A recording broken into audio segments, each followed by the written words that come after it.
নমস্কার বন্ধুরা, একটা নতুন ভিডিওতে আপনাদের স্বাগত জানাই। আমি এখানে 5 মিশালি ডালের খিচুড়ি বানাবো। তো এখানে 5 ফোড়নের জন্য সমস্ত কিছু নিয়ে নিয়েছি। তেজপাতা, জিরে, 5 ফোড়ন, শুকনো লঙ্কা, কাঁচা লঙ্কা। এখানে মুসুর ডাল, একটু মটর ডাল, তার মাঝখানে আছে ওটা অরহর ডাল, মুগ ডাল আর কলাইয়ের ডাল। এই 5 রকমের ডাল আছে এখানে।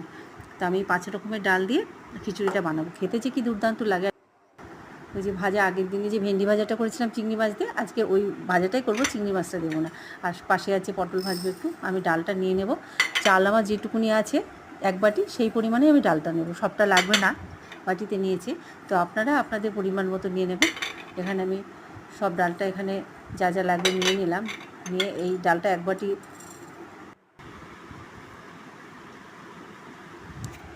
বৃষ্টি কিন্তু সবসময় পড়ছে, আর খিচুড়ি খেতে যা কী দারুণ লাগবে বৃষ্টির দিনে। অঝরে বৃষ্টি পড়ছে আজ 2 দিন ধরে। তো চালটা আমি ওখানে দিয়ে দিয়েছি। এখানে তেল গরম হয়ে গেছে, তেজপাতা, 5 ফোড়ন, জিরেটা দিয়ে দিলাম। দিয়ে একটু ভাজা হয়ে এলে তারপরে আমি ডালটাকে এখানে ভেজে নেব। তো হ্যাঁ, এই খিচুড়িটা যে এত সুন্দর লাগে, 5 রকম ডালের যে কী টেস্ট, মানে না খেলে বোঝা যাবে না। আপনারা একবার হলেও করে দেখবেন, দুর্দান্ত লাগে। আমি যেভাবে করলাম এভাবেই করে দেখবেন। বেশি কিছু লাগে না। একটু নামানোর সময় ঘি, একটু সামান্য আদা বাটা, মানে যেহেতু সব রকমের ডাল আছে, একটু আদা, মুগ ডাল আছে, একটু আদা দিলে খেতে ভালো লাগবে। তো আমি সেই আদা আর কাঁচা লঙ্কা চিড়ে একটু ঘি, মিষ্টি দিয়ে কিন্তু খিচুড়িটা হবে। তো আমার দুরকমই স্বাদই ভালো লাগে।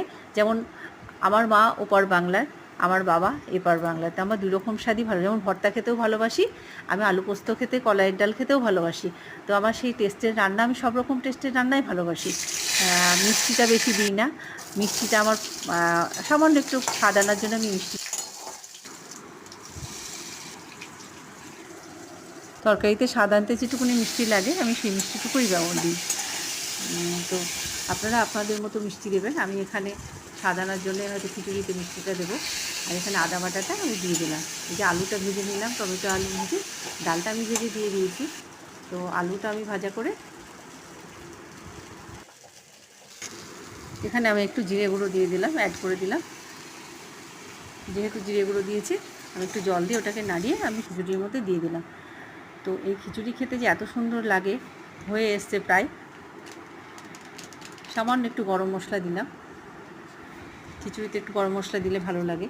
তারপরে এই হয়ে এসছে, মিষ্টিটা দিয়ে দিলাম। এবার ঘি দিয়ে আমি নামিয়ে নেব। আমার রান্না যদি ভালো লাগে তো আপনারা অবশ্যই লাইক, কমেন্ট, সাবস্ক্রাইব করবেন। যারা এখনও সাবস্ক্রাইব করেননি সাবস্ক্রাইব করবেন। ভালো থাকবেন, সুস্থ থাকবেন। এই যে আমার রান্না